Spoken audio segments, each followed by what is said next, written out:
I had a wonderful, wonderful Muslim friend in Hubli. He's from Iran, and he married a beautiful Indian lady, and he lives in India. And his mother is a very religious Muslim lady. She flew in to see him and stuff. There's nothing about them that separates them from us or anybody. Nothing. I didn't even know he was Muslim. I didn't even know. I thought, because some Iranians can look like Indians, and some Indians can look at you can't really tell. And for years, I didn't know what was going on. And finally, I was like, "Oh, are you Hindu?" He said, "No, I'm Muslim." I said, "Oh." I said, "Where are you from?" He says, "I'm from Iran." I said, "Oh." And the funny thing is, he always comes to Gandhi and hangs out with me. When he gets time, he'll deliver things. We'll go eat together. He'll eat anywhere. And do it. Of course, he doesn't eat. He doesn't drink, and he doesn't take pork. But he didn't make that an issue. Like, not eating pork and drinking is not.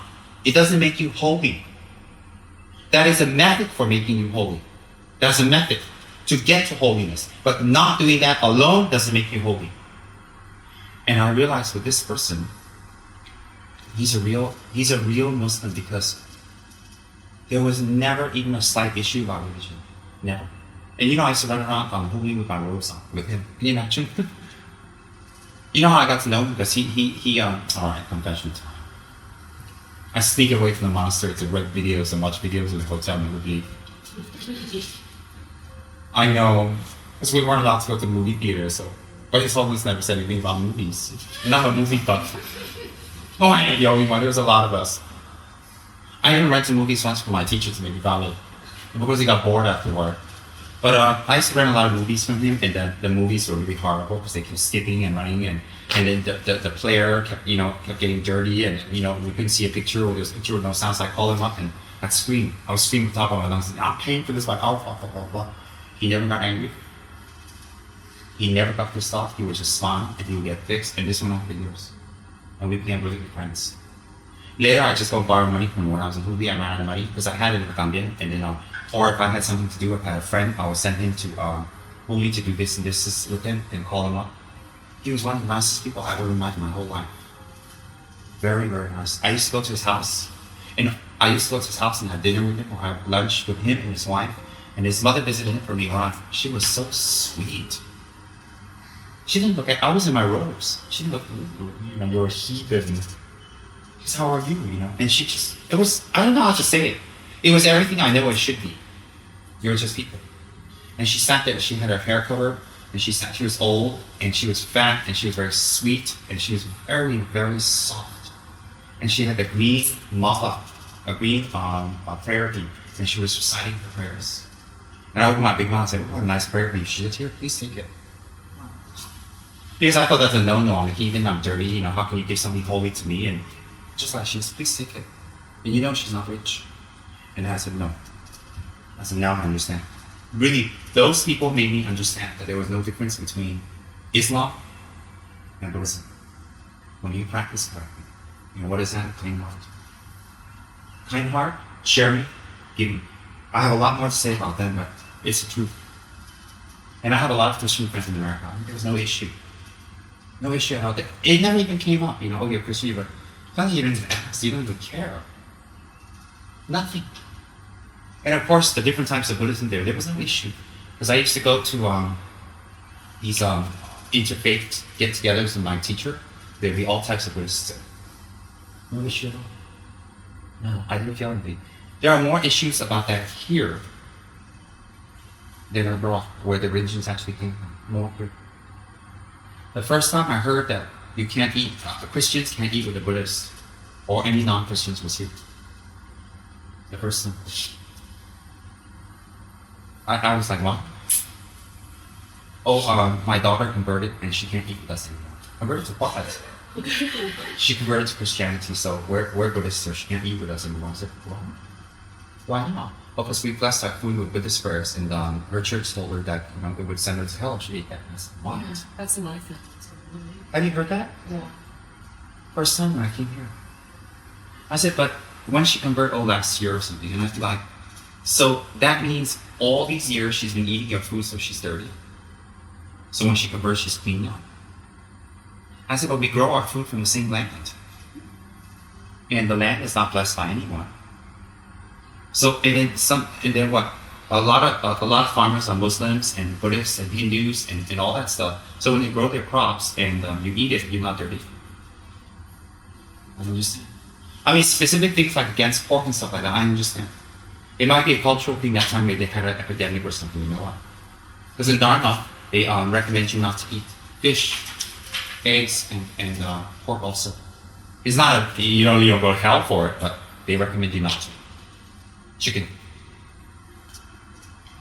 Suffering of the mind doesn't come from following or not following a particular religious practice. Religious rules are just the method for us to find ourselves. But when we make the rules for the method or the practice itself, that's when we become fanatical. When you use the methods as a method to achieve, you cannot be fanatical. You must be very kind, very forgiving, very logical, very smart, very accepting, very tolerant. You must be, because those paths leads to tolerance. If Jesus Christ can be hammered onto a cross and forgive everybody and never get angry, whether he was delusional, schizophrenic, it's like, God, please take me back now. Well, his gift throws out, It could be he's schizophrenic. It could be that it is real, but it doesn't matter. His mind was happy. Why? He practiced the faith of that time to the core. That's what I mean. That's what I totally believe. So that's why we can never say anything about anybody's religion. You cannot say it on the basis of diplomacy. Why? It'll come true. You have to say it on the basis of logic, and that is logic. That is total logic. So therefore, the tenets in every religion teach you methods on how to find yourself. Teaches you that. Your methods may be different. But there are fundamental groups out there who are different. I've met many Buddhists, who, for them, the practice of Buddhism is very basic, anything else they freak out. They can't accept. And they make trouble within their own Buddhist schools within each other. I've met many. Their school is the best, everybody else is wrong. If anybody practices any other way, it's completely wrong. Or, oh my God, you eat beef? Yes, I own McDonald's, 15% share. Hello? I don't understand. You mean, like the buffalo is Kuan Yin's best friend? Get with it. She must have other friends. And so we can't eat the beef. I mean, I'm sorry, we shouldn't eat beef, but in general, if you want to be a little debate, I think she pet and had one buffalo as a friend, not every buffalo in the entire buffalo race. So if we eat buffaloes, it doesn't mean we don't like her and she's not going to bless us. And I'm sure she had pet chickens and pet cats and pet dogs too. So, like South Vietnam, they like Kuan Yin too. They eat dogs. I mean, it's so illogical, and a lot of fundamental, Buddhists I've met, they say, "Oh, you eat beef?" And they automatically have a picture of you. As simple as that. And I'm not exaggerating. You don't know the kind of people I've met, and they totally look down on you. They think you're wrong. They think you're bad. They think you're a fake practitioner. I am fake, but not because I eat beef, because you eat beef, and they totally change the picture about you, and their whole world is upset by that. And my God, incredible. And then I met Buddhists who tell me, I don't eat beef on the 15th and what? It's 2 times a month. 15th and what? First and 15th of every month. And I offer 3 chopsticks at the temple. And I go, and I volunteer on my days off. I'm a good person, but. And I'm going to go to take a good week off. I'm going to be a Buddha. And I chant Amitabha.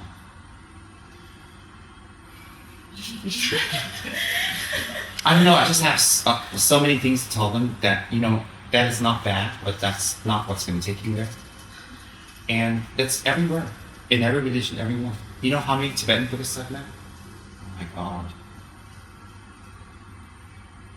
I got in the Kala Chakra, and I follow the Dalai Lama. And I do retreats. And I follow my commitments. And they talk just like that to you. I'm a good practitioner. Who's your guru? Yeah, they talk exactly like that to you. And they want to find out who your lineage is, who your guru is, what you practice, what they do. They want to know everything. And one teeny little mistake, you're wrong. You're wrong. We have people banning other people from going to our Dharma stores. Oh, I've heard a few instances already. People come and tell me, because we don't practice their lineage. They're a school of Buddhism, and we're wrong. I think that's true. We heard it many times. We've had other people go to other Dharma stores, and the minute they walk in there, they say, "Oh, Mr. Guru, Tsem Rinpoche." Oh! He's not a monk. He's disrobed. He wears a yellow hat. And we don't know if he likes the Dalai Lama or not. And if I don't like the Dalai Lama, so what? So the millions of Buddhists in the East who's never heard about Dalai Lama, they go to hell?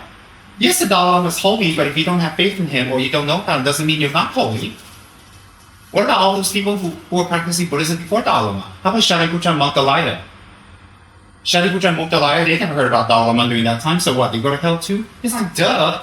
Why would I hate the Dalai Lama? I love evil spirits and ghosts, and I generate compassion towards them.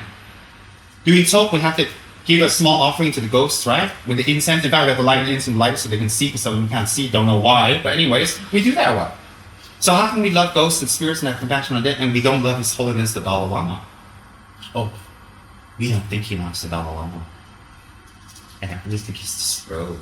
Disrobed? So what? If I'm disrobed, I'm not a Dharma practitioner. I'm not holding my vows. There are higher vows than robes. I'm not a good person. And hello, have you ever been in robes? You know, at least I've been in robes for 10 years. I mean, you hear that all the time, even now. I heard it recently too. And then they'll say things like, but they practice something we're not sure about. Who's really their guru? And oh my God, it just goes on and on and on. And you look at them and you say, and you represent Tantra or Vajrayana, and you look at them and say, So you have two choices. You write a lot of nasty letters, you bomb them, you look for them, you have covert operations, send ninja Dharma practitioners to get rid of them, to save the world, or you practice silence. And it makes you think deeper into what you've been practicing. And what's that? Their minds are very strong, aggressive. That they only apply the methods, and they think that the methods itself is the path, which is not. So when you hear Dharma teachings, your mind becomes tolerant. It doesn't become tolerant because you're forcing yourself to be tolerant. It becomes tolerant because it knows the truth. It doesn't bother you anymore. And I find that much easier. So like that, whether it's wealth, beauty, friends, possessions, shopping, movies, fun, music, dancing, singing, clothes, ornaments, real estate, traveling, anything we think brings us happiness. We have to think about that. Because we have to look at how unhappy we really are. And we have to look at, has that philosophy helped us to expand in our life, get us further into betterment? If the answer is no, we have to look at the symptoms. The symptoms of all of that for every single sentient being in this planet, in varying degrees, is a lack of commitment, a lack of finishing, a lack of awareness. And people who are not aware, another very strong symptom of grasping onto permanence. Very strong. And on a more inner level, lots of depression. What's depression? A sense of defeat. It's hopeless. Lots of depression, and the depressions increase and become more. And then you know what? We actually turn around and use that as an excuse for not accomplishing. I was depressed. Why? Because most people say, oh, poor thing. Because if you're depressed, people have sympathy towards you because they feel that you've done your best and you're down. But they don't understand that people who are depressed all the time, it's actually not depression anymore. It's just a way to hide from doing things. If you check people out, how do I know that I was depressed many times for years? Many years now. I look deeper, I know what it is. And anger, a lot of anger. Anything gets them ticked off. Anything makes them unhappy. Anything makes them very angry and frustrated. Anything. Why? They're grasping. Instead of going away from it, it becomes stronger and stronger. And then it turns to bitterness. What's bitterness? A bitterness is a sense of everything is wrong, and everything will be wrong, and everything remains wrong, and everything I try will be wrong. That bitterness, what you see around you is correct. People do disappoint. Things do disappoint. Opportunities do disappoint. But you see, for us to be bitter about everything around us that makes us disappointed is the wrong view. Why is that? Everything you see in people is disappointing. It is. But for a person who doesn't grasp onto permanence and projections, seeing the disappointments around you will push you to work harder in response to disappointment. So instead of looking at a practitioner you thought was fabulous, and living with them for a little while or hanging out with them for a year or two, you find out that they're not fabulous. And then you become bitter, you become angry. And then you don't want to have association with them, you just cut them off, you don't think anything. That is a sign of a person with very strong grasping. Why? In response to seeing this, you should in fact work harder for them. Work harder. And if working harder for them at this moment is not beneficial, then you work on yourself harder so that when you encounter more and more of these kind of people, which you will. You know who? Everybody is himself. There's not one single person in our lives that will not disappoint us. From our teachers, our gurus, to our best friends, to nobody on the streets. There's not one single person in your life that is not disappointing you. Think about it. Everybody disappoints you. Do you know why everyone disappoints you? Because you're hanging on to projection. You're hanging on to how they should be. You're hanging on to how you should be treated. You're not thinking about them. You're not thinking about others. You're thinking about yourself. That's why I become depressed. So anytime people get depressed and unhappy and says that, you can tell that to new victims, new friends, new people. They say, poor thing, they pat you on the back, take you out for a free meal, you know. They will learn. They will know your nature after a while. And you'll run out of places in life. That's what I discovered with myself many years ago, with myself. Because I've been depressed for years. You know, there was other reasons, but I see it differently now. I still get depressed. Once in a while, you know, once in a blue moon. Once every 10 blue moons. I'm thinking about just packing up my bare essentials. Disappearing. And all these freaks and clowns and so-called assistants who are labeled assistants will come to the house and I'm gone.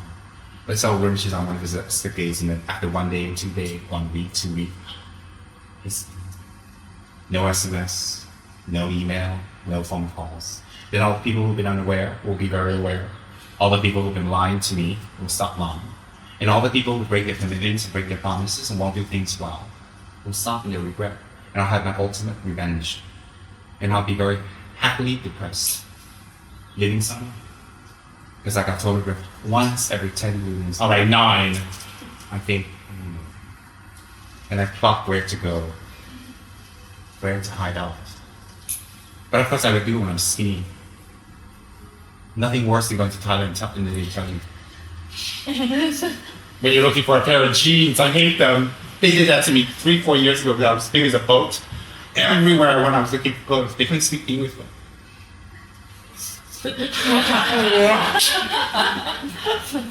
This time, dear, I went to Bangkok, and everything I wore, they went like this to me. I wasn't grasping at anything, I was just happy I was skinny. And let me tell you, so I learned my lesson. The lesson of this, the Dharma lesson is never go to a country that's smaller than you, most of the people, and look for clothes. And never go with friends that are smaller than you, that go to countries that are small.